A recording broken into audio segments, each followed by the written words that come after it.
the environmental issue. So we switch from HCFC to HFC. So HFC is R410, R4134A, R507. These are HFC, right? Whereas HCFC is like R22, right? R23. These are the refrigerant, right? So we phase out those and we bring in HFC. But again, HFC is good and convenient to use, and the ozone depletion is zero, but there's a GWP, the global warming potential is pretty high. So again, that caused an issue.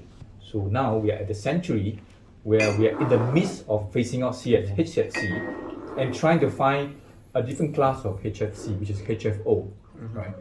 But we know the HFO is upcoming. Everybody is adopting HFC to HFO and a combination of ammonia and CO2. And that's where between these types of refrigerant, people are start discussing which one is the best, cost effective, or less GWP, and which is more efficient, right? So there are a lot of comparison on this, right? And today we are even facing challenges on different contractors asking for different comparison, and it's an ongoing discussions. And of course, looking at a long-term sustainable point of view, HFO would also face its own pressure, because HFO, even though is GWP less than 15 or less than 10, the future impact of HFO when they break down into different components is unknown, right? It's unknown. You do not know what will happen when HFO break down. You know what will happen HFC break down. You will know what will happen HFC. It's not break down, it's kept in the environment. After a certain time, it just accumulate, right? It never go away, right? But HFO, yes, it can break down. That's why it's low GWP, because it can disintegrate. But the problem is that when it disintegrate, it breaks down to different thing called TFA. It's a term called TFA, right? Or PFA, sometimes they call it. It's a tetrafluorochloric acid. This acid is good and bad, because in the environment there is already this acid exists, right, in small quantity, right? In the marine zone, they found some acid, this kind of compound. But when in large quantity, nobody will know what will happen. It might contaminate the water. It may cause some acid issues. Balancing of acid on Earth is not sure. So it takes 10 to 15 years for us to know GWP, global warming. It will take another 10 years before we know what's going to be happening on TFA. Next, a new generation to know. Yeah. So now everybody is active. Wow, do we see HFO? It's, everybody just go in, right? We don't know yet. We don't know yet. Yes. So, but natural refrigerant like ammonia, CO2, we know. That's 100% for sure. This is the characteristic. It is like this, right? Harm or not harm depends on how you control the substance. It is characteristically this way. So, so let people find the next generation. What will happen to HFO in the next 10 years? Right? It's a big discussion, because in Germany, they start to ban HFO, right? Start slowly to restrict. So so does that mean they have some evidence that some the disadvantage of the HFO? Yeah. So in certain countries, they're very careful. German and Denmark. Okay, so looks like the European, the North, always very concerned, right? Concerned about the environment. Yeah. America, it's neutral. Nobody know. They are a bit slow behind European. Right? Sure. China is way behind.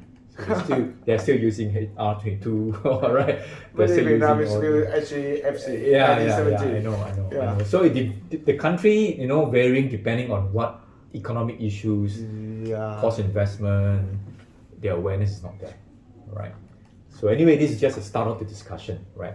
So zooming into the 5 classes of, this is what we call the natural refrigerant, right? So we have a choice, right, of these.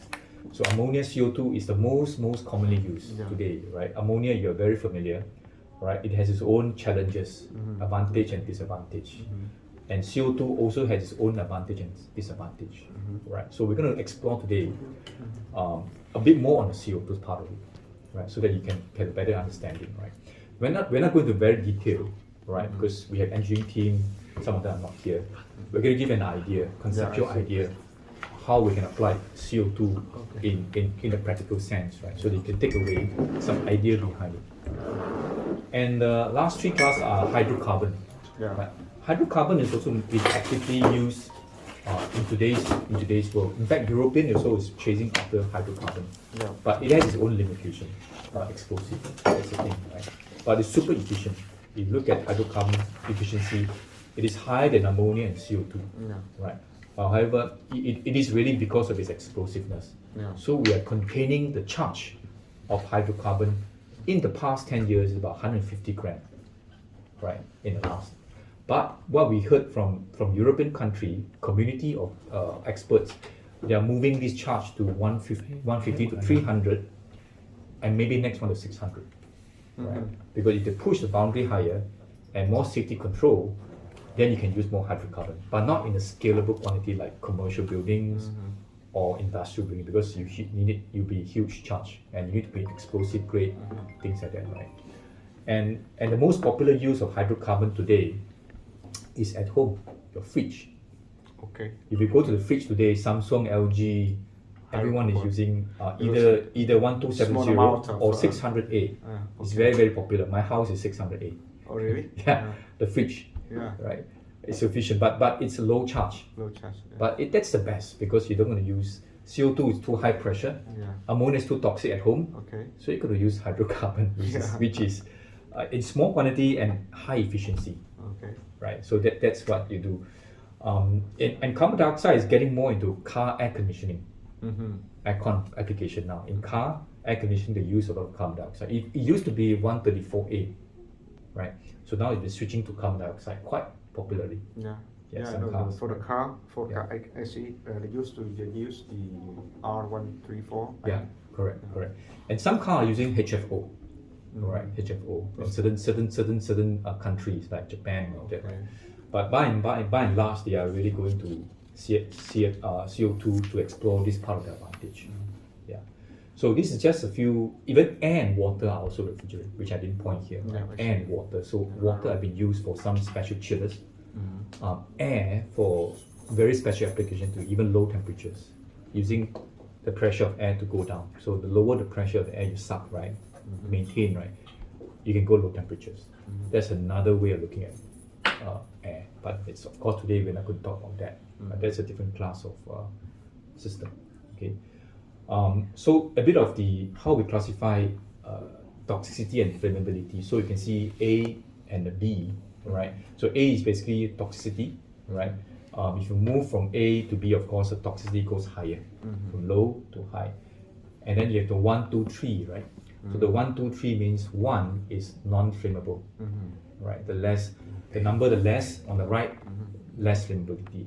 As the number goes up, it becomes more and more flammable. Cái này là chia ra cái bảng mình gọi là nói về bên, nếu mà tính là theo cột á, là A1 B1 á, là đi từ cái chỗ mà mức độ mà nhiễm độc á, nhiễm độc thấp qua nhiễm độc cao, rồi từ bên trái qua bên tay phải á, nhìn cột dưới A1 B1 á, có nghĩa là từ A1 đi qua B1. Cái này theo cái bảng mà phân chia của cái tiêu chuẩn ASRI, thì từ A1 qua B1 là nhiễm độc thấp qua nhiễm độc cao, có nghĩa là phân chia từ dưới mà lên á, A1, A2, A3 á, là vấn đề mà gọi là cháy nổ. Thì A1 á, là không cháy nổ, mà A2 là cháy nổ, mà A3 là cháy nổ nhiều. Đó, thì cái này cái cách phân chia. Thì hồi nữa cái bảng mà đầu tiên hồi nãy anh để cho ông nói, sau này anh nói để cái gì anh rảnh anh nói thêm cái phần đó cho mọi người hiểu về vấn đề mà cái khí ga, nói ra nó mất thời gian. Okay, please continue. Yeah. So of course, those in the A1 group will be the most, the less toxic, the less flammable, right? Which is those like, but unfortunately, those gases are high GWP gases. You can see here, 134, 44. This is A1, right? But they are having a lot of issues on the environment. Yeah. Yeah. So if you look at A3, it's a classification where it's highly flammable, less toxic gas are hydrocarbon. Yeah. Right. So ammonia and R32. Now R32 is getting popular in aircon. Yeah, I see. If you see Daikin, they're pushing R32, right? And this is actually A2L. L means a lower level of flammability, but not exactly zero flammable. So R32 is mild flammable. It can catch fire, right? And then ammonia is now B2L. B2L. So, yeah, okay. It's a slightly low flammability, but not zero flammability, but not very high flammability either. So there's a new classification on these two refrigerants now. So B2L and A2L. But I think more important is how we control this substance at site. How we mitigate toxicity. There's always a case for ammonia because people are always afraid of ammonia leak, right? Nobody wants to smell ammonia. But it's because of its smell, you can know that ammonia is leaking. Yeah. Only any other gas, is odorless. Hydrocarbon maybe, some fuel smell, right? But all the other gas are odorless. You cannot smell. CO2 you cannot smell, right? So if it leak, nobody will know except the pressure gauge reading will indicate. Yeah. So pros and cons on this. Okay. So let me just go to the next one. Yeah. So A to F. So a bit of the summary of what's the advantage of ammonia. I think most of you have used ammonia to a certain extent. Ammonia has exists for our industry for the last 50 years, 50, right? Starting from European and then going towards worldwide. And we even have a basic degree talking about ammonia as a substance, as a refrigerant, as an industry, right? It created a new industry, so ammonia refrigeration industry. So your IIAR, your IIR, your ASHRAE. So it is a very mature, so to speak, refrigerant to be used, right? So you can see in terms of its COP, in terms of its characteristic of its efficiency, it runs top among all the refrigerant, especially on the low temperature side. I think we all know significantly the low temperature side, COP wise, it's the highest for ammonia, right? Compared to 410, 34, 44, 32, and 22, and so on and so forth. I see. And this is the kind of like a summary of its characteristics. You know, boiling point of ammonia is minus 33, right? It's very low, right? The moment at atmospheric pressure, is boiling already like a gas. Okay. So you can never find atmosphere ammonia as a liquid form. Okay. It will definitely evaporate. Yeah. Right? Touch anything, it will just burn. So when you maintain an ammonia plant, so be careful that anything atmospheric pressure now, if your ammonia leak out, it will immediately turn into gas, very, very cold gas, and it can cause cold injury, we call it, right? Burning sensation, but it's cold because it just takes away too much heat too fast. We call cold injury, right? And it has its critical temperature 133, all right? So it's pretty high, right? So no matter how you condense, right, 133 right, critical temperatures at the top of the curve, right? It will never be able to hit that point.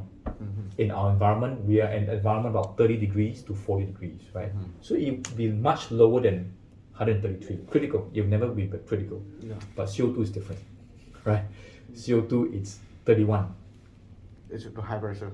Yeah. Yeah. So 31 degrees is critical point. It's critical point. So yeah. in an environment like this, it's already hit critical point. It's Yeah. high pressure already. So very different way of managing those gas. All right.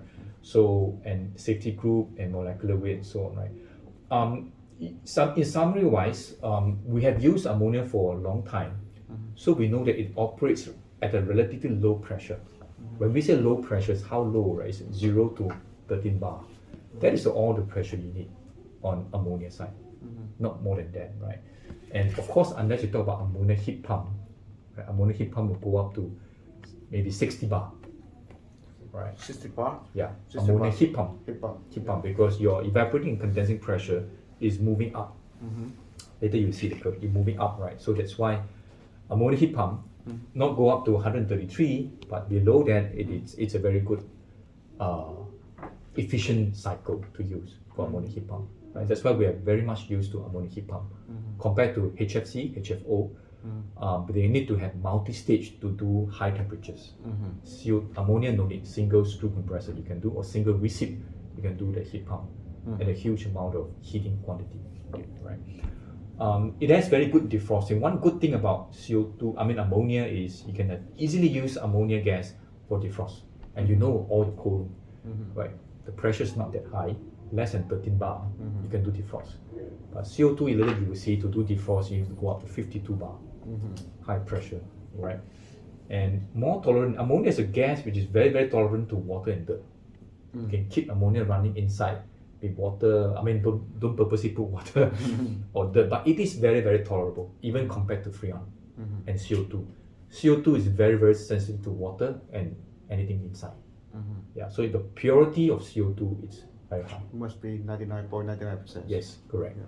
Ammonia is 99.5 or even 95. People are using it. Yeah, in Vietnam, 95. Yeah. A lot of water in there. Yeah. So of course, this water will appear as if like it's running, but you know there's corrosion. You know there's some inefficiency, high pressure discharge, and you know this is causing all the issues because of water. Yeah, especially internal corrosion on vessels. It's very critical. So of course, we try to keep ammonia anhydrous, which means it's dry as much as possible. But it doesn't. It can tolerate to a certain extent, right? and easier to manage an oil return. And we know that ammonia oil is much easier to maintain in return than HFC, right? Because oil and ammonia are miscible. Yeah. They can mix. Yeah. So when you Freon return, gas. they return together. But Freon, it's separate. So one can go back, but the other one may not. So you need to have a way to drain this oil out. And the velocity is very important. Too low, it cannot go back. Too high, too much pressure drop. So it has to be the right velocity for the oil and Freon to go back. That's At the especially part load. It is separated. Yes. Yeah.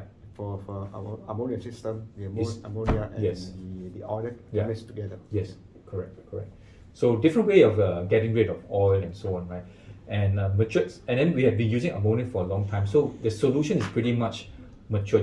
System like flooded, system like DX, system like pumps. You can't run away from these three, right? And generally better COP than any efficient if you know how to put them together. And smell is a characteristic of ammonia. So you can have a leak detector that can detect ammonia system very easily. Yeah. Okay, so these are kind of very common, right? So if you look at CO2 point of view, CO2 also has its own advantage. You can see here, ammonia have 0 ODP and 0 GWP. CO2 has definitely 0 ODP, no ozone depletion, but it has a GWP of 1. All right. 1 means that to say it is there, it exists, it can cover that, but it is not staying for long. All right. All the CO2 we have a cycle to go through, right? CO2 and water, we call it a cycle. Nitrogen also, right? But HFC, there's no cycle. It just stay. It just accumulate. There's no cycle. That's why it's dangerous. CO2 is a cycle. It's a CO2 cycle. Why? Because when you emit CO2, they absorb by the tree, by the sea, by the water. So it is going in the balance. So that's why it's 1. Whatever up, come down, right? But not 0, right? It is always there, right? Environmental friendly, high efficiency at low temperature, especially minus 40 to minus 50 range, right? It's very high efficient compared to ammonia, right? It's non-toxic, as we know, and non-flammable to some extent. So it's kind of a very neutral gas, right? It has good volumetric. That means to say that it is a very dense gas compared to. It's like Freon, also very dense, much denser than ammonia. Sort of life size. Yeah. So it's dense, so it has very good volumetric capacity. So per meter cube, it carries a lot more molecule of gas compared to ammonia. Yeah. So that's why all the products are small, right? That's one advantage compared to ammonia, especially, right? And it's less sensitive because it's high pressure, right? And compared to Freon and ammonia, very good efficient around minus 50 to minus 45 range. That's what we compare, right? Yeah. If you do that for a cold room, minus 35, it is sometimes similar or even worse. Even worse. It's for the low temp application. Yeah, it is a freezers, IQF freezers, or even lower, right, to minus 50. Then it's good. So there's a limited range of temperature you will do it, right? Minus 40 to minus 50, because too low, it hits the what we call triple point. Triple point. Yeah. But it's too high. It's too high pressure. Too high pressure. So there's a limited window we will do should be CO2. the air blast freezers or the IQF. Correct. Super low it's not good because of the triple point. Yes, it cannot be this. Correct. That is the, there's a constraint, right? Smaller pipe size and more efficient also at the compared to Freon. So in the European, they always compare, transcritical CO2 is good compared to Freon, but not compared to ammonia. Because later on you will see, people always advertise CO2 is good for all the application, but they never compare to ammonia. They always compare to Freon. So should be apple to apple. Yeah. So when you do that, then you see sometimes different. The picture is different, right? But again, depends on the scale of the system, right? Safe use of refrigerant. Again, safe is a very relative term. Safe because non-toxic, but not safe because high pressure. Okay, I see. Because high pressure is not safe also, right? Anything can fly out, anything can burst, right? So it depends on how you use the word safe, right? So this is just some of the terms that we use, right? Pressure drop losses. So this is quite significant. So when we do a kind of a thermodynamic diagram to quantify how much pressure drop, right? You can see, especially on a wet suction pressure drop, right? If you have a drop of 1 bar pressure, which is quite big, right? 1 bar is very big, right? And temperatures, right? It leads to about 13K of temperature difference in the R507, right? In ammonia, 1 bar, it leads to about 17K, so it's huge. Ammonia also quite huge, right? But a CO2 1 bar, right, it's about 2.5K on average, right, at a certain temperature level. Yeah. So that's why they say, oh, ammonia has a lower pressure. But it doesn't mean that ammonia has no pressure drop. Right? There will always be a pressure drop. So we always have to watch out for that, especially pump liquid line. Even pump CO2 liquid line also has pressure drop. We have to be careful. If it's dry, let's talk about dry. Yes, CO2 has a low pressure drop compared to gases like ammonia and freon. Này nói về cái chênh lệch nhiệt độ của nhiệt độ mà tổng thức áp suất, tổng thức nhiệt độ của trên cái đường hút á. Ví dụ như bên chỗ cái trên kia mà ga 5 cái 7 á, là nếu mà giảm đi một bar áp suất á thì nhiệt độ mất đi 13 độ K. 13 độ K như là chênh lệch 13 độ C á. Ví dụ như này là âm 20 thì này kia còn cái âm 7 á thì em mất đi một áp suất. Đó. Là ga 77 là ga ammoniac á, là nó mất tới 17,5 độ là nếu mình mất một bar áp suất. Ví dụ như ga đi qua một cái đường ống nào đi á, mình mất một bar áp suất đi, và đường hút á, đang nói đường hút á, có nghĩa em bị trở lệch một bar áp suất á thì em mất 17,5 độ K rồi. Còn CO2 thì gần như là không mất, nó 2,5 độ K. Okay. So as we mentioned before, in terms of volumetric capacity, CO2 is almost 8 times less, right, in terms of the masses of gas, refrigerant gas, compared to ammonia and CO2, right? So you see, for ammonia at -40 to -4 as a sweat volume, right, as a booster compressor, you need a 233 compressor, which is quite big, right? In that sweat volume of 1,475 meter cube per hour, just to do the same capacity. Now on that, on the CO2 side, right, ammonia you can see you get 254, slightly less. You need only 194 meter cube, and you can see the sweat volume difference is huge, right? And in terms of oil usage, right, ammonia CO2 also has much more lesser oil usage compared to ammonia. So 25 times. So let's say 14 Yeah. liters of CO2 compared with 360 of So that's a huge difference, Okay. right? Both the refrigerant charge and the oil charge. Oh, charge. Yeah. Of course, the oil type are different, right? Yeah. So one is synthetic, one is kind of mineral. Yeah, I see. Yeah. So that also is a difference, right? Okay. So okay. So what makes a difference between these two classes of refrigerant, besides toxicities and everything, is the way the critical temperature and pressure, right? These two makes a difference of how we design a system around this ammonia and CO2. Cái này quan trọng nè. Yeah. Okay. So just look at ammonia, right? You can see here the critical point is 132.4 right at the top, right? And this triple point is -75.75. So these two will govern how this refrigerant behave inside. Anything in between, right?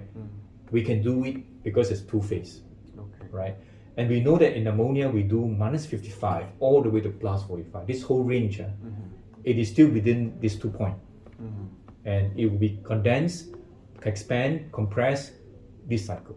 Okay. So it is efficient, right? It is like a normal typical cycle. So condenser will be two-phase, evaporative condenser. Even you move the cycle further up to higher pressure, to a heat pump cycle, I call it heat pump. Talk about the pressure there is about 50 bar to 40 to 50 bar, right? Temperature is about 100 plus, right? 70 to 80, you can see here the temperature on the right scale. You can see here even that, right? It is still falling within this cycle. So no matter how, heat pump cycle for ammonia is very efficient. It's almost same like any typical refrigerant cycle, right? It is always below its critical point. Okay, please be hold on. Yeah. Cái phần về chỗ cái này, từ cái này nó bước ra để nó dẫn qua cái heat pump sau. Nhưng mà cái điểm NH3 này mọi người lưu ý, nó có điểm mà gọi là điểm tới hạn của nó, là điểm mà critical point á, là cái ammoniac. Ammoniac á là nó lên tới được 132,4 độ C, có nghĩa là cái nhiệt độ cao nhất của ammoniac. Còn cái điểm mà gọi là triple point á, là điểm mà nó gọi là ba thể khí lỏng rắn á, mà nó đụng nhau á, là của thằng ammoniac là âm 75,75 độ C. Còn của thằng ga CO2 nó có âm 47 à. Thì cái CO2 thì mình định tính sau, mình đã nói về ga ammoniac. Thì vì cái dải của nó hoạt động rất là rộng, điểm cao cùng á là 100 cái chu trình nhiệt của nó đó, nén rồi ngưng tụ rồi đi bay hơi rồi đó, hút về á, làm sao nằm ở chỗ 132,4 độ là tương đương với áp suất là 112.3.83 là nghĩa là độ nén á. Cho phương này đây á là nhiệt độ là âm 75,75 độ á, thì khi đó thì sao? Thì khi đó là cái ammoniac này là an toàn. Thì khi nó có đẻ ra cái chu trình nhiệt mà heat pump này, thì chu trình nhiệt mình tính sau. Thì cái heat pump này nó rơi vào đây á, là nó vẫn làm lạnh được, và quan trọng nhất là khi nó đẩy lên nhiệt độ cao. Thì cái này là một cái điểm mà về nó gọi là chu trình nhiệt động của NH3. Còn NH3 với CO2 nãy cái trang trước á, là nó nói về vấn đề mà lợi ích giữa hai thành. Thì NH3 CO2 thì CO2 thì nó sử dụng ví dụ như là ít cái thể tích cho máy nén hơn, như là máy nén không cần hút nhiều hơn á, máy nén nhỏ hơn và ít cái dầu hơn thì vẫn tạo ra cái năng lượng như nhau. Okay, please. Yeah. So you will notice that later when we cover the heat pump cycle. Đúng với cái áp suất đó thì như thế nào? Thì giờ trên là 132,4 độ, thì áp suất 1123. Còn ở dưới này thì điểm soi của nó là âm 75. Thì 63 này nghĩa là sao? Dưới là điểm tới hạn, điểm 3 điểm. Ok, cái điểm này là 63 này không phải là nhiệt độ áp suất hút đâu, tức nghĩa là cái điểm là điểm tới hạn, ba cái nó bị dính thì lỏng thì rắn thì khí vô đây là áp suất ngay tại đó nó bị 63, chứ không phải là 63 là áp suất đường hút của mình, hiểu không? Tại vì của mình nó dưới 0 rồi, nhưng mà điểm này là điểm tới hạn, điểm ở phía dưới có nghĩa là khi đó là nó giống như là bị kẹt máy vậy đó. Khúc này là áp suất là 63, nhưng mà ga ammoniac nó ba thể nó dính nhau luôn, thì lỏng thì khí thì đánh, chứ không phải là thể khí của mình là hút. Tại mình hút mà âm 70 là thể khí chứ đâu phải thể lỏng được, hiểu không? Đó. Thì cái 63 này không phải là 63 của cái vấn đề thể khí, hiểu không? Một mô chất nó có ba dạng lỏng, một vật chất lỏng rắn khí. Thì cái mà mình hút sâu như âm 40 độ C đi, thì nhiệt độ của mình âm 0 mấy rồi, thì cái đó là thể khí. Còn ở đây là thể này là ba thể là khí lỏng rắn, nó bó lại với nhau luôn. Tức là khi này là giống như ta gọi là giống như máy nén mình ở bên trong tin học mình gọi là gì đó, bị dừng lại á, nhưng lấy một số nào chi cho không á là không được á, hiểu không? Okay, please. Yeah.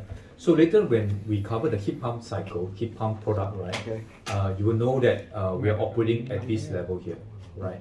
And the reason why heat pump can reject heat and create hot water because we are rejecting at a much higher temperature here. No. That's why we can heat up to about 95 degrees hot water. But our evaporating temperatures, if you look at this heat pump cycle, is not so low, right? So here we are looking at about condensing temperatures that you have your condensers like 35, or even cooling tower water, which is about 30 something, right? So that is the evaporating temperature we are looking at for standard heat pump product. Okay. Yeah. Cái này là bây giờ nó mới lớn qua là cái khúc mà cái nguyên cái ô mà đánh dấu 1, 2, 3, 4, 5, 6, 7 á, là heat pump á, là tưởng tượng là khi đó là gì? Mình tưởng tượng rất là dễ, là nó nén lên ở nhiệt độ cao luôn, áp suất cao, nhiệt độ cao. Nhưng mà cái phần mà gọi là nhiệt độ bể hơi á, là ở nằm ở mức ở chừng 20 độ C á, là chỗ cái đường 1, 4, 5 á, mọi người thấy không? Là nó tới dưới 20 độ C á, là chính là được hút, có nghĩa là lúc đó là chỉ làm cho cái phần chiller. Đó, thì đa số mình hay gọi là gì? Là chiller heat pump á, là làm cho đó. Nhưng mà cái này đó nó gọi là heat pump cơ bản, nó sẽ tới cái heat pump là gọi là để làm sâu luôn. Còn heat pump cơ bản là gì? Heat pump là gì? Là cái là để áp suất nén cao, nhiệt độ cao và nằm trong cái chu trình lạnh, thấy không? Còn chu trình lạnh bình thường của mình mà ammoniac á, thì nhiệt độ nó sẽ không cao, áp suất nó sẽ không cao, nhưng mà hút có thể thấp luôn. Nhưng mà thấp tới âm 75 độ 5 là không bao giờ là nó điểm ra nó dừng luôn, là không chạy được. Okay, please. But if you want to combine a chiller and a heat pump together in the one product we have. Okay. Yeah. So you can chill water, you can do chill water to 5 or even lower, and all the way to 95. Okay. But you have two kind of product inside. So you have a chill pack, a chiller, that do is chiller. And then this heat will transfer to the heat pump to do heat recovery. Okay, so mean heat recovery Yeah. and heat pump. Yes. Okay. So you can chill water out 5 degrees, and then you also, because this chiller is doing heat rejection, right? Condenser, right? So no more condenser, I just put a heat pump, extract the heat from there and straight away go up to the next level. Okay. So that we will cover that in the next. Okay. So you will see why heat pump now has some interest. Heat recovery is one, and then doing chiller and heating is another one combined. Ok. So it has that kind of flexibility. Yeah. Ok. Lúc sau cái anh mới nói lúc hồi nói chuyện sau sẽ nói luôn. Yeah. Okay. So on the CO2, what's so different is that because this curve now is shifted down a lot lower, right? So CO2 now the critical temperature is 31.2, so it's very low. Right? For some reason, it's very low, and it has very high pressure even at these temperatures.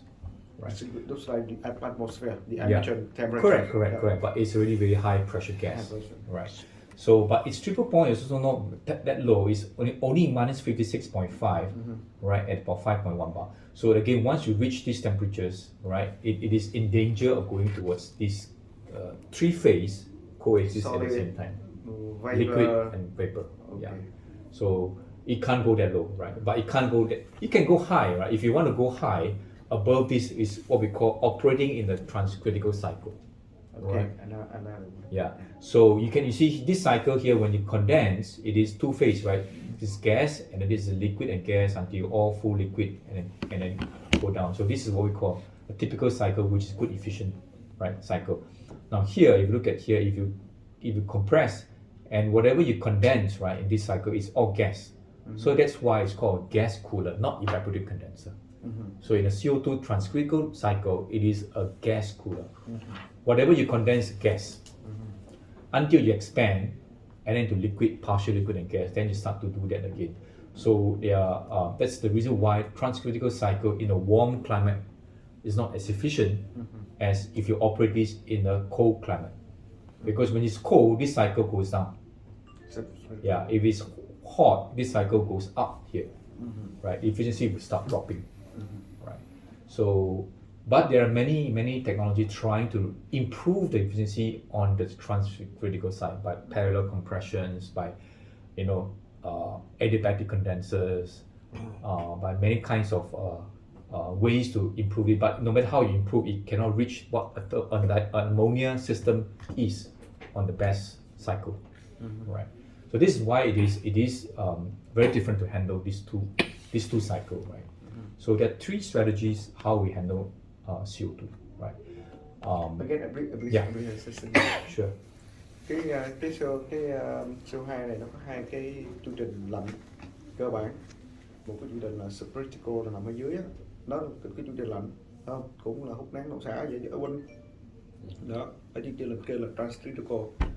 Thì cái điểm của chu trình trên đó là áp suất cái gì cũng cao hết, không? Cái gì nó cũng cao, áp suất nén nó cũng cao. Ở critical point là nhiệt độ cao á, ở nhiệt độ môi trường là 31.2 độ thôi. Thì bình thường á là áp suất nó đã lên là 73,83 rồi. Điểm đó là điểm tới hạn, là điểm nguy hiểm á.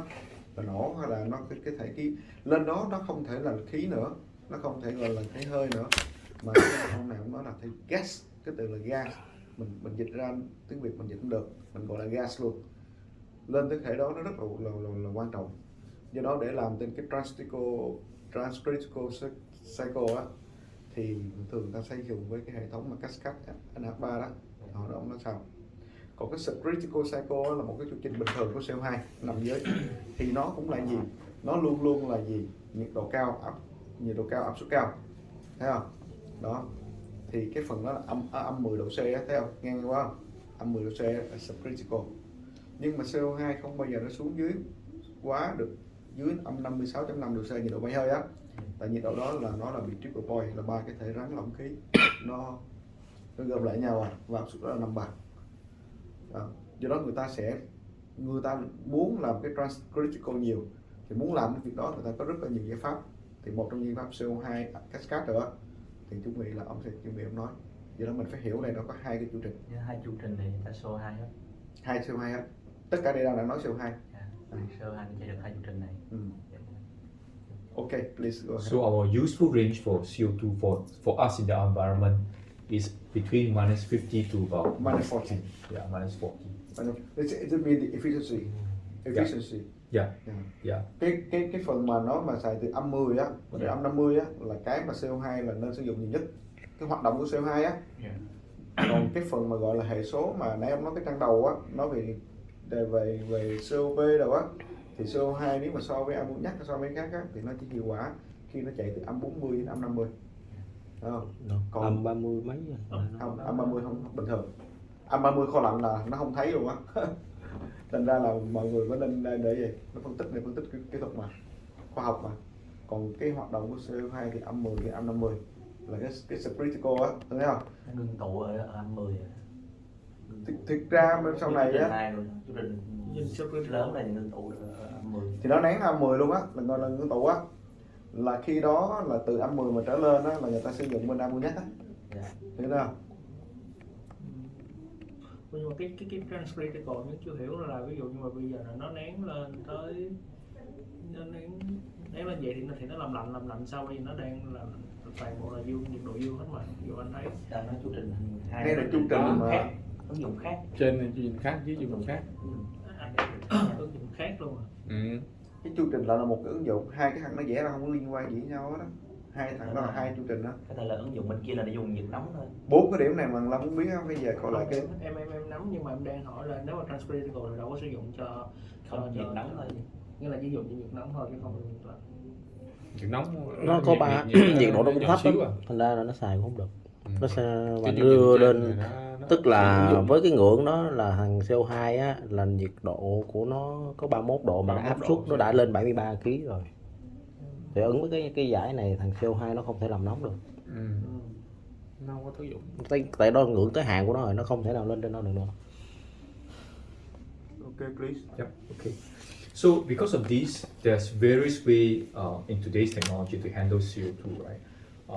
The first two is quite popular, which is quite appearing in our region. The transcritical booster is getting popular in a cold country, right? And they are actually approaching the warm climate using this kind of transcritical. So we're going to see some innovation that's going to do about this, right? So secondary is we are doing what we call a pump CO2 around the circuit, just like any brine, right? But however, it's not really a brine. Later you will see, right? But it has no ammonia. There's no CO2 compressor in this particular circuit. It's purely by a cascade heat exchanger between these two gases, right? And then whatever cold CO2 liquid is accumulated and then pump out and come back as a gas, and then from there it gets cooled down again from this cycle. So it's a different way of doing this CO2, right? And this one, of course, is a cascade, meaning that you have a CO2 compressor that's running this circuit, and another ammonia compressor or another kind of gas running in this circuit, and they're combined into a heat exchanger in between.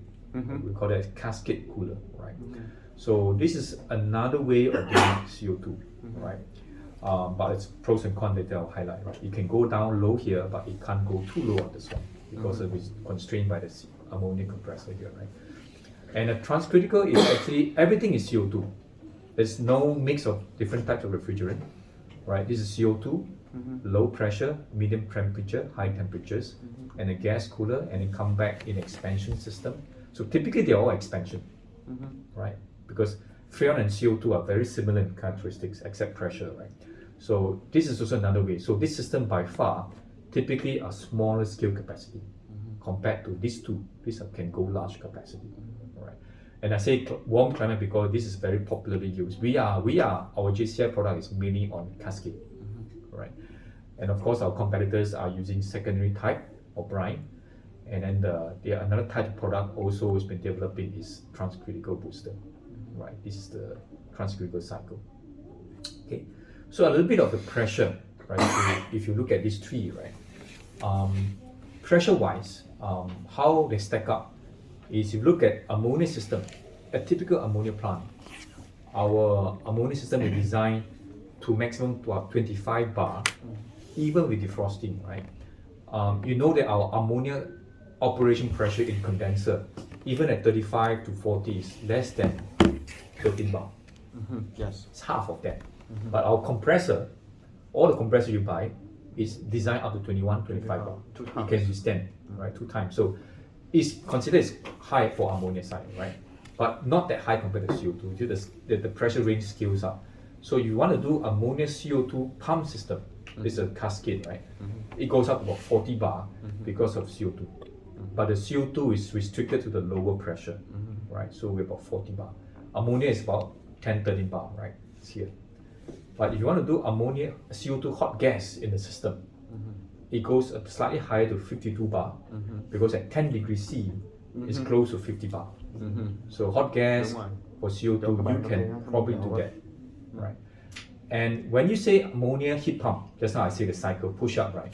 It goes slightly higher to about 65 bar. Now we are reaching at what we call ammonia heat pump application, hot water. At this pressure, you can go up on 90 degrees hot water, right? So all this system here, right, we are working within the industrial system rate. So we have products which are already developed for this, very easily available, easy to use, right? The moment you go up higher now to 90 and above, right, this component will be very small, high pressure, and this is above the industrial system.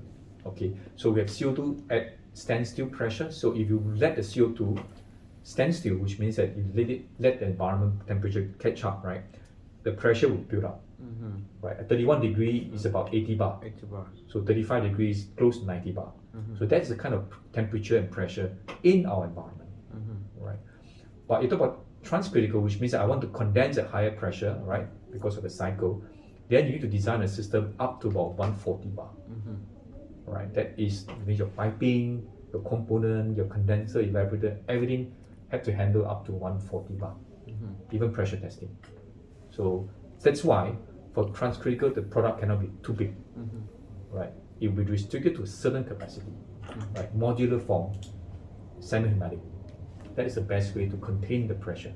Here, most of the system equipment here are open drive system. Compressor motor can be split, can be serviced, can be maintained because the pressure is not so, we can handle this pressure, right? So that's a major difference between higher working pressure and a slightly lower working pressures on this side here. Okay, so this is something just to take note of when you do some idea behind. Ok. Yeah.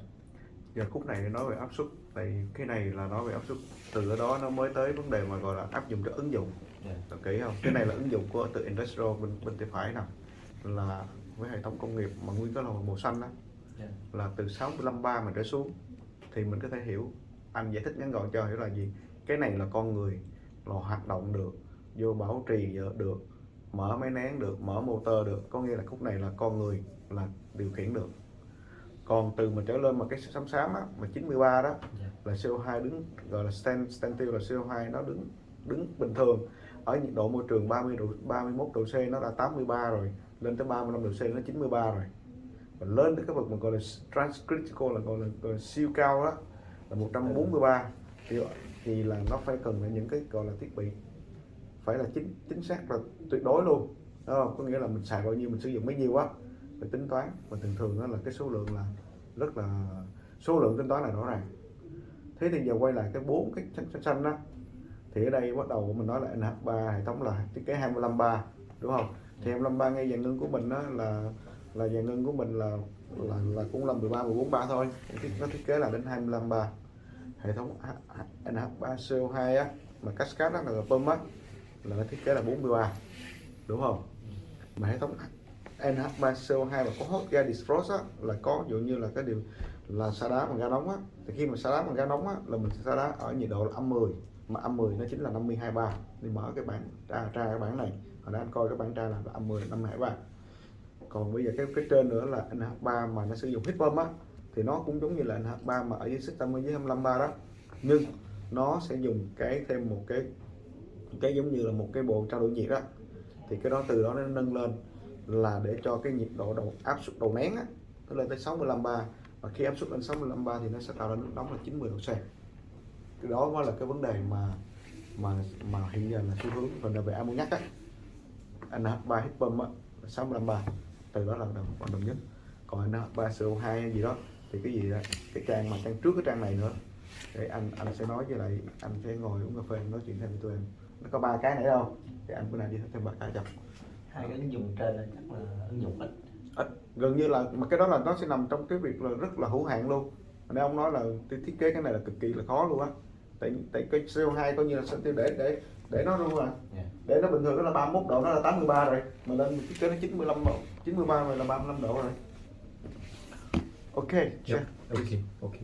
So I'm going to highlight a little bit of the difference between the CO2 cascade and volatile and some discussion. Right? And you know, in the market, right, who is producing the CO2 volatile? Very popular is actually Micron Newton, right? There's a big class of products around there.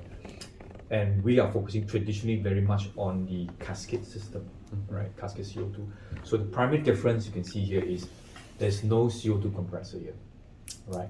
There is a CO2 compressor here. Again, I'm so sorry. Yeah, So sure, go ahead. before you go this Yeah. one, please back 2 pages. Yeah, sure. Yeah. This is the secondary is Yeah. for the Newton. Yes. So cái này á là em sẽ coi được rằng nó có 3 cái để làm về hệ thống cascade này. Không? Thì cái bên tay phải bên hết á, bên tay phía á, thì em bỏ đi. Cái thằng này là bên châu Âu thôi. Nó là giống như máy Freon thôi. Nhưng mà cái thằng CO2 mà chạy trong môi trường mà nén lên á, thì chỉ tại châu Âu thì cho đâu nhiệt độ môi trường nó mát, thì CO2 áp suất nó không ở bên đó nó không có cao á, hiểu không? Thì nó mới xài được. Cái thằng thứ ba bên tay cùng tay phải anh đó, cái thằng này ở bên Việt Nam mình đừng, châu Á đừng bàn nó. Cái thằng secondary, thằng đầu tiên á, là thằng này á là nó dạng như giống như là giả về hệ thống cascade. Lý do nó không có cái máy nén CO2, máy nén nó làm lạnh NH3. NH3 nó qua cái bộ VHE đó, nó làm lạnh CO2. Thì cái bộ này thường thường nó sẽ làm cái bộ giống như là nước muối á, nó dạng như nó thế nước muối. Thì các ai nhớ cái vụ mà của thằng kho lạnh ở bên Nhật không, Kỳ Anh Phương không ạ? Silica. Thì thay vì nó làm NH3 thì cái thằng đó nó làm lạnh nước muối nó làm lạnh CO2 nó chạy vô trong cái vàng, và nhớ không? Chứ ngày xưa mình tưởng nó là nước muối. Đó. Thì thằng này chính là thằng Newton của thằng Michael á. Còn cascade chính giữa mà nó xoanh lên á là rõ ràng nè, nó có 2 chu trình lạnh. Ở trên nó chu trình NH3 chính là cái vàng ngưng. Ở chính giữa mà cái ô chính giữa á, chính là cái bộ trao đổi nhiệt là thằng NH3, nó giải nhiệt cho thằng CO2. Còn ở dưới là CO2 nó sẽ làm lạnh. Newton nó cũng hay chứ. Thì cái thằng này nó khác Newton. Okay, please go to the Newton page. Okay. Alright. Newton là không có máy nén nhưng mà nó lấy cái Thì nó làm NH3 làm lạnh. Thì nó khác nhau hoàn toàn. Okay, please. So you can see here primarily if you don't have any, you see there's a 2 cycle here, right? There's one cycle on CO2 and another cycle on ammonia. They have to overlap because there's a heat exchange between the two, right? Here there is no, because you basically just one cycle, because this is not considered strictly a refrigerant cycle. There's no CO2 compressor here, right? Just one pump cycle, right? So what is heat exchange between these two? So this is the only refrigerant cycle we're talking about, which is this one here. Okay, so that is the difference between that. Of course, there are many other differences which I will highlight, right? So in terms of way it looks like, this is a Newton unit, right? This is a CFP. How many of you have seen the actual Newton unit? Actual Newton unit we haven't seen in practical, but we have seen in China show. exhibition. Okay. In China exhibition. Okay. It's not the Micom. It's Okay. another brand. It's no.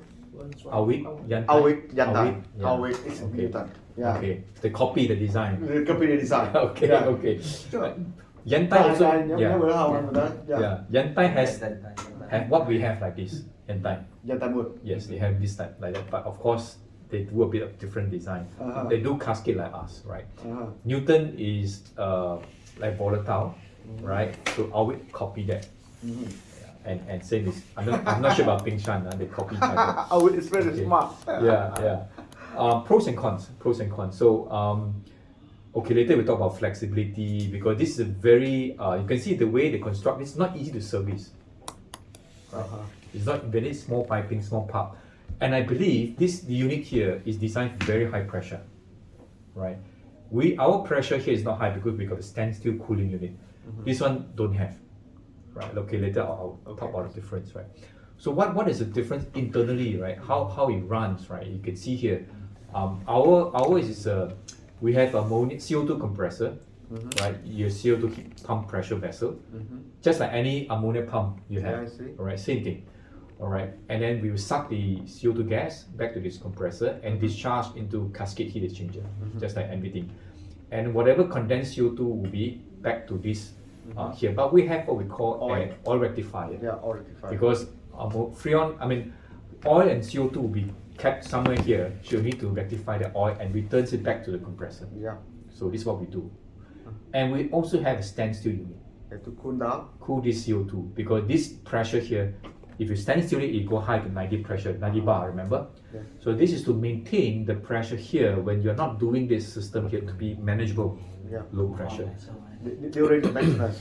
Yeah, during maintenance or even during standstill, if you don't run, Yeah, don't run. That looks Yeah. like nighttime. yeah, then the Yeah. pressure goes up.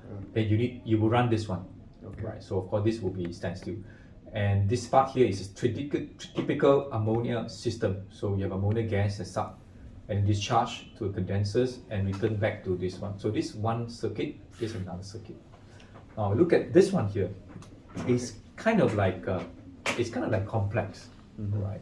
So this whole compressor is a semi-hermetic compressor, but double economized, right? Double economizer. Here is one load. We call it intercooling load. You see here? Yeah. So you have discharge, right, to the oil separator, a traditional oil separator, and then it will go to a condenser, plate in shell. This plate in shell, high pressure, and then condense, right, expand. When it expand, it goes to one vessel here because you want to subcool the liquid before it goes to the next level. So this is what we call intercooler here, right? Whatever flash gas is sucked back to this compressor suction port.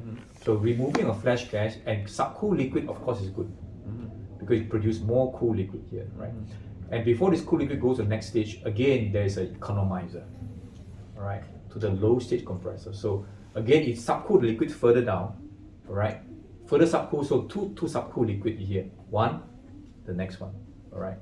And this subcool liquid will expand to this, what we call cascade heat exchanger. Ammonia CO2 cascade heat exchanger. So whatever gas that goes back is ammonia gas coming back to here, all right? And then compress to this level together with this inlet gas, compress again until it discharges to here. That's how this two rotor here, I would say this is representative between two rotor here, right? But in the enclosed, right? So this is a one compressor doing both, one compressor. Okay. Okay, and the why is so efficient because of these two double intercooling, right? One intercooling and one economizing, and whatever CO2 that's been cooled down, you can see here, the CO2 gas will then the green one it will just drop to here by gravity, right? Drop here, accumulated like a CO2 tank, and then it pump the CO2 out, and then come back liquid gas, and then here it will go back like a gas, right? Hot little bit of a gas, and it comes just like if you design a thermal siphon ammonia oil cooling, if you design that, Looks same, similar. exactly the same. Yes, similar. By It works gravity. like this, yeah. By gravity. Gravity. You can come back here and then go out. So this is the part that is regulating the gas flow or liquid flow in here and then back here. In here, if you have any stoppage, any drop, then this will not work. You will have a difficulty, right? So it's by principle of this one. So these two together is very critical for the entire system to work. Looks like the thermosyphon liquid receiver. Yes, looks like correct, exactly. And this is also very critical. If this one fail, if any of these fail, this whole system will stop. Okay. Critical. There are two critical parts. This one, the most critical is this one. Again. Second critical is this one. Cái này là so cái đường nén của mình nha, mình nén lên ha, cái này mình tách dầu ha, qua đây cái dàn ngưng ha, cái dàn ngưng thì cũng dàn ngưng bình thường. So you mean the Plate and shell. blade and shell? Yes. Why blade and shell in here? My thinking is they're making high pressure High pressure. because this is plate and shell here. This is also plate and shell. But ours, we are not having plate and shell anywhere here. Because of the high pressure. Could be. And there's no standstill unit here. You can see there's no standstill. Okay. Yeah. Cái này á, anh hỏi tại sao là cái biết mới nhất là cái dàn ngưng và blade and shell mình gặp rồi đúng không? Ở trong dưới đó thì cái này là tại vì áp suất nén nó cao nên xài blade and shell. Thì cái đó là khúc này là ông cũng hơi lòng cộng nhưng mà ông nói là lý do là như vậy. Thế thì sau khi mà như đây á thì cái này mình mới gọi là dạng lỏng nè, đi vô. Cái bình này là bình trung gian của mình nè. Bình trung gian. Thì cái bình trung gian của mình vô đây á, nó có ống xoắn lục gà. Áp lực rất cao. Nhớ nha, bình trung gian nó có ống xoắn lục gà. Thì cái ga của mình qua đây á, chính là vô đây nè, giống như van tiết lưu nè. Cái này van tiết lưu nè. Thì hàng này vô đây á, thì ống xoắn lục gà thì nó sẽ làm lạnh một cái lỏng nữa, đúng chưa? Cái lỏng mà đi tiếp. Còn cái hơi á, thì cái bình trung gian mà. Nếu có hơi bên đây, hơi nó quay về, do đó con này nó có hai con vít lận, hai con rotor. Hiểu không? Thì con vít này giống như con vít một cái tầng lạnh này nè ha. Cái đường này sau này nó còn quay về cái đường này, hai thằng nó nén ở đây nè, hai này nè, qua đây là nó cộng như này mới nén qua đây, thì từ từ khúc này. Không phải lát kia. Rồi hàng này sau khi làm lạnh ống xoắn ngược gà nè, là cái lỏng làm lạnh đúng không? Đi qua đây, chưa qua đây, thằng này á thì mới gọi là giống như là mình là economizer nè, đúng không? Thằng economizer nè, thằng economizer là nó mới quay về đến đây, đó, khúc này, thằng hơi đi ra đây, còn thằng lỏng tiếp tục qua đây, thì thằng lỏng ở đây á, vô đây vô cái bình này nè, là nó giống như cái bình thermosiphon của mình, thì qua đây nó sẽ làm trao đổi nhiệt với thằng CO2. Thằng CO2 này không có máy nén nữa nha. Thằng CO2 ở đây là nó có chu trình nó như đây nè. Thằng CO2 á là vô đây khi mà trao đổi nhiệt với thằng CO2 á, thì thằng CO2 nó được làm lạnh, nó rớt xuống, sau đó nó bơm đi CO2 nó quay về, nó quay lên đây lại. Cái bình thermosiphon anh nhớ không? Còn của thằng hơi này nè, sau khi nó qua cái dàn này, dàn lạnh nè, dàn lạnh này cũng là giống như cái dàn này, cái dàn gọi là CO blade, là nó quay về hôm này nè. Cái này gọi là hơi này hơi khô hết luôn nè, hơi này mới gọi là hơi khô nè, nó gọi là wet section nè. Thì nó hai này nó gom như một, nó khác nha. Hồi đó anh tưởng cái này là một con vít, anh tưởng cái này là cái bộ BHE, thấy không? Mà không phải, thằng này á nó không phải là bộ BHE mà nó giống như bộ thermosiphon. Cái này là nó chỉ chạy cũng 2 loại ga này. Thằng này, cái máy này là máy nén NH3 mà không có máy nén CO2. CO2 nó chỉ trên nằm khúc này là CO2 nó chạy rồi từ đâu đến đây, nó rớt đây nè, này là dạng lỏng nè, dạng lỏng nó bơm dạng lỏng đi nè, nó quay về đây là dạng hơi nè, dạ. Còn này là cái này mình giống như bình thermosiphon vậy, nó đâu có hòa trộn đâu. Cái bình đó đâu có trộn đâu anh. Cái thermosiphon là trộn mà, cái này đâu có trộn đâu. Cái này không trộn, cái này cái này thermosiphon chỗ này là qua cái đường xanh, cái đường hút này với lại cái đường này, có nghĩa là cái thermosiphon của mình em nhớ không? Nhưng mà lỏng cái kia là hút ammoniac mà. Cái thằng này á là thằng trao đổi nhiệt, còn cái bình này, thằng này á thì cái thằng đó là realm CO2 đi vô. Bây giờ anh cắt cái này ra nói em nè, không phải cái này là cái cục này nó hai cái là nó vỏ, thì em bỏ đi cái này cho quăng qua đi, thằng này nó thuộc về CO2, thì cái vỏ đó là nó có 3 đường nè, đường 1 nè, đường màu trắng là đường NH3 là đường NH3, anh nói NH3 thôi, em bỏ đi cái đường CO2. Đúng rồi. Thì trong cái vỏ đó em nhớ không, cái đường là cái đường thermosiphon của mình đó, nó có lỏng đi về dàn ngưng, thằng lỏng là rớt xuống cao áp, đúng chưa? Lỏng là đi về cái thằng của mấy dầu đúng không? Thì cái bình này, cái khúc này là nó giống y chang luôn, nó tương tự như vậy. Không, sao tương tự luôn. Nó cái là cái bình ngưng thôi anh, nó giống như bình ngưng thôi. Ngưng tụ trong nhiệt thôi anh. Giống ống không phải anh, tụi em cứ từ từ. Anh đang nói cái phần này ở đây nó còn là thế năng không à. Anh còn nói còn việc trao đổi nhiệt á, là trao đổi nhiệt giữa cái thằng này nè với lại cái thằng CO2 á, CO2 là xanh nè. Thằng CO2 nó bay về là cái đường trước bên đó. CO2 của nó bay lên nè, CO2 bay lên lại, xong nó bay lên nó về trao đổi nhiệt, nó ngưng tụ lỏng CO2 về đây xuống lại, xong rồi bơm vô trong kia. Thì anh đâu có nói gì đâu, anh đang nói cái đường này nè, cái đường lỏng này nè, cái đường hơi lỏng của so the CO2 the liquid the liquid in here, and this is for the blue. The blue go to the evaporator. The evaporator after back in here. Yes, correct. And CO2 get back in here, right? Yes. Okay. Correct. Đúng rồi. Còn đường kia thì lỏng nó vô trong bình thôi. Okay. Nhiệt nó bay hơi thôi. Thì cái bình này đúng, nếu mà nói vậy là cái này là nó là thì nó vẫn là bộ trao đổi nhiệt. Còn đường mà nó đi lên dưới đáy của bình đó là lên lỏng á, trao đổi nhiệt. Vậy nó hay chỗ này cho hai con vít là hai đường hút mà. So this is just two rotors, two screws. Yep. For them to be very efficient. Yeah. That's why they do it this way. So rồi, đây anh nói luôn. Sorry. Đây. Please. Cái máy nén này là máy nén của thằng ammoniac. Máy nén của CO2. Thằng ammoniac luôn á là đa số là piston nè. Ra thằng CO2 luôn đa số piston, ammoniac nó vừa piston nó vừa trong vít thôi, cái đó tính sau. Thì cái bộ này nè rất là quan trọng. Cái bộ này là bộ là coi như trao đổi nhiệt giữa một bên là ammoniac, bên CO2, thấy không? Bộ này áp suất rất là cao. Lý do tại vì lúc đó là nó thằng đại khái là gì? Thằng CO2 á là nó nén vô đây, thằng ammoniac lại dàn ngưng nó gom cái này làm giải nhiệt cho thằng CO2, hiểu không? CO2 sau khi được giải nhiệt nó chui xuống cái bình thông áp đây nè, thấy không?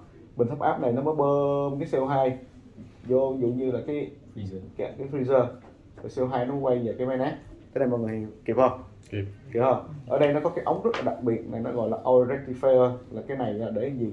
Là để nó tách cái dầu ra khỏi CO2, nó trả cái dầu ngược lại trên đây, vượt xuống đây chỉ là CO2. Thì CO2 có cái bình này, nó có cái bộ này. Cái bộ này gọi là bộ standstill, có nghĩa là khi mà CO2 mà hệ thống không hoạt động á thì áp suất này nó bị lên, do nhiệt độ môi trường nó lên thì thằng này nó sẽ chạy làm mát mấy cái này. Và nhớ mấy lần điên anh chỉ cái bộ này không? Đó. Thì còn cái chương trình này của máy nén của thằng anh H3 đơn giản rồi, nén lên quay về thôi, đúng không? Quan trọng nhất là cái bộ này là bộ quan trọng nhất. Cái bộ này House. Arcturus, yes. Arcturus heat exchanger. Vitor's, Yes, okay. The plate shell. Yes, correct. Em hỏi cái sau cái chỗ mà bên cái thằng volatile á, mình phải tiết luôn 2 lần anh? Volatile thì đây đã. Thì như thế. Ý là tại sao mình phải tiết luôn 2 lần, không phải tiết luôn 1 lần nữa? Thằng này làm 2 lần ra. So his question, why they have to use two? I think it's to improve the efficiency in general, right? The more flash gas you remove, right, the more subcooled the liquid will go in. So as a system, it is efficient. Có nghĩa làm lạnh 2 lần. Yeah. Để nó làm lạnh 2 lần để cho nó tăng cái hiệu suất nhiệt lên. And you see, primary difference also, this is a screw compressor, you can do that.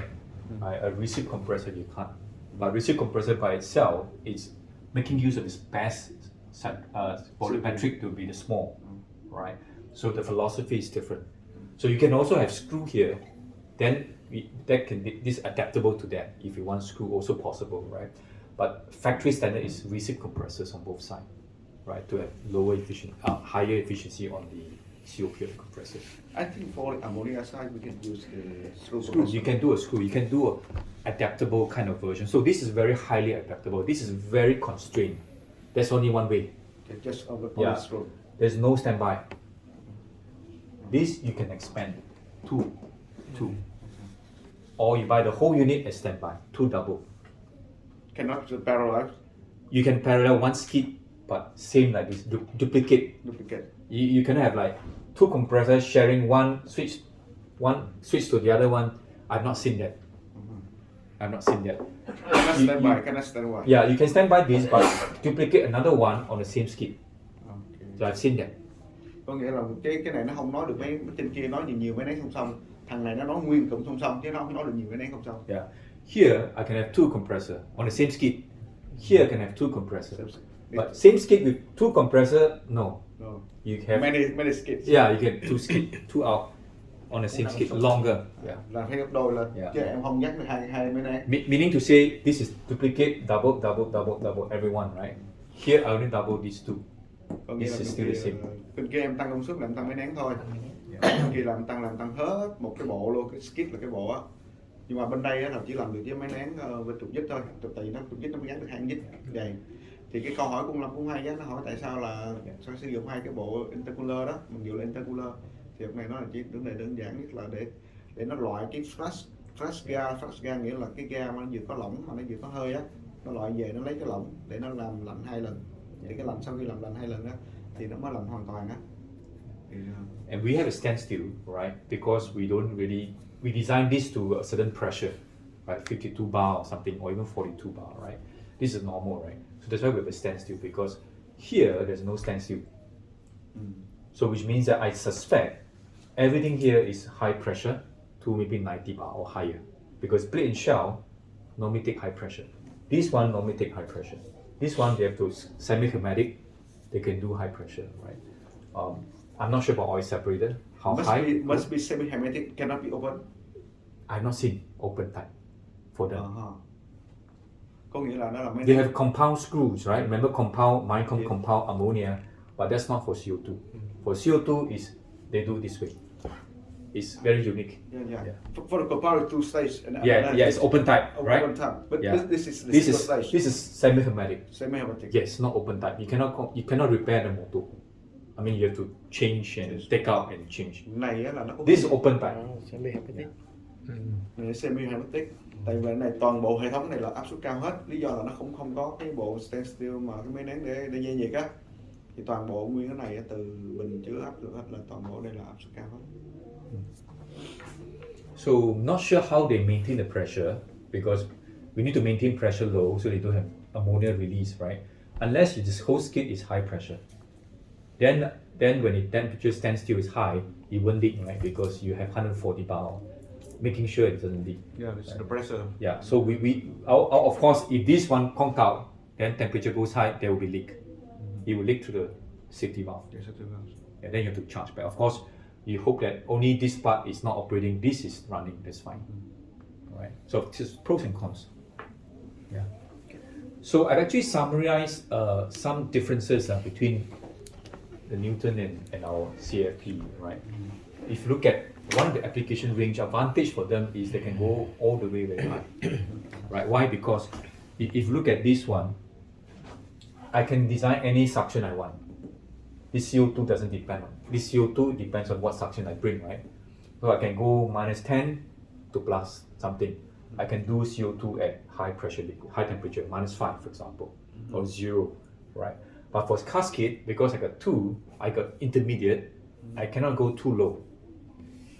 Yeah, I cannot go too low. You can see here, I have to start from -35 and go down to -50. Now for them, they can go as high as -5, but they can't go too low. Why? Too low means your compressor, ammonia is big because it's running by ammonia compressor, not by CO2 compressor, right? And it's not efficient, right? You got to be very super efficient. So normally they will go down to about -40, then they never go too low. We can go down to -50. So we're purely for very low temperature system, right? That's one advantage. The compressor type. Mycom is semi-hermetic economized screw, right? Only one compressor per circuit. You can have 2 different circuits. It's one circuit, one temperatures, not 2 different temperatures. -30, -50, I cannot. I can only do one circuit, one time. Here, we have open dry receipt compressors, right? And one compressor on each ammonia CO2, and it's easy to maintain open type. You know open type compressor, you can take out the motor, you can service the motor, right? And that's the difference here, right? Screw and receipt, right? Of course, we can also do screw and receipt on each side, right? But it's a custom. It won't be standard, right? We have to check the factory. They can do that for us, right? Possible, right? It's adaptable. Circuit design is only one temperature per circuit. But chiller, I've not seen more than 2 in the Mycom. It's either -5, -5, -40, -40, right? We can do multiple. Right, we can have -45, -50. I'll show you. I have a project doing that. 2 different circuits on the same CO2 skid. Okay. System design. This is strictly pump. I'm not saying DX. Maybe they can do that. I'm not too sure. Yeah. We have a possible to change a mix of CO2 pump and CO2 DX because we have a high pressure liquid that can be channeled out for a DX and come back to the pump vessel. Yes. Yeah, I can also do DX pump. là vào tiết lộ là gì tự động. I can also do pump and then come back to the pump vessels. So I have the flexibility there to do this, right? Standby, that's not okay. For them, normally only one compressor per temperature circuit. Duplicate chiller configuration is possible, but not cost effective because you need to duplicate the two skid together, right? We can have a standby compressor on each one, right? So 2 CO2 compressor, 1 standby, 2 ammonia compressor, 1 standby. Or you can have 3, right? Okay, defrost, right? You can see here, if you go low, typically they only use water or electric defrost, right? Of course, we can do water and electric defrost, but on top of that, if you want hot gas defrost, for example, for some country they only do hot gas defrost. You can do another CO2 compressor for hot gas. So you use -35 to +10. Do you think it is so complicated? We can do that because hot gas defrost save the energy, just like ammonia defrost for your ammonia cold room, right? You use hot gas. You don't need to do water, no air, and it's free, and you just condense it back to your pump vessel. The same, you can do that CO2 hot gas, but the thing is that CO2 hot gas is higher pressure. Your vessel got to be designed to 52 bar. Remember just now we see the pressure range 52 bar, and all your components need to take care of high pressure. It is possible for 3 methods of defrost, whichever you choose. For here, there's only one. They can't do. There's no CO2 high pressure compressor to hot gas. I've not seen one like that. So typically they will use water, or warm glycol, or electric defrost. Oil return now. This they have the advantage because there's no CO2 compressor, no oil. So no worry, right? But we need oil rectification because we have a CO2 compressor. You need oil to put in, right? You do. So that's a difference, right? Now a lot of people have a wrong idea, oh, because CO2 volatile brine, it's like a brine, but it's not true. It is not brine. It is latent heat. Same, right? You pump CO2 liquid 2 to 1, 1 to 2, or 1 to 3, right? To the evaporator. The evaporator is also like a latent heat. You need to exchange liquid and gas in the evaporator and come back as gas, liquid and gas. So must be liquid and gas. Yes. So people think brine, because when you took brine, you talk about glycol, right? There's no liquid gas. It's liquid, right? Yeah. And back liquid, right? Liquid, yeah. So you have the wrong thinking. Oh, CO2 brine, it's a liquid. It's not a liquid. It's not a liquid. It's liquid and gas. So same like us, no difference. You need to have a liquid and vapor. Yeah. It cannot be liquid. Yeah. Liquid. It's not a brine or it's not a glycol. Yeah. So I always use the term volatile because it's a better term than brine. Brine is misleading. You think like a glycol, like a water, but there is heat transfer difference. Yeah. Standstill unit, I've not seen one, right? Perhaps they design up to high pressure. I'm not sure. You can check. But we have a standstill, right? Okay, condenser system. They always use water cooled condenser with a cooling tower water. This is a standard design, right? We can do either water cooled condenser or we can do remote evaporative condenser. So you have a receiver, right? You discharge and come back, right? But I believe they can adapt, but they have to change the product design to do discharge high pressure.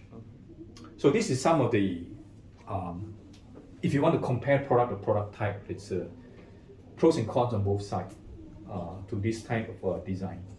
How you look at it, your backup, your pressure, your temperatures, Sao tụi em không tắt and như so vậy on. nó dài quá. Mở ra.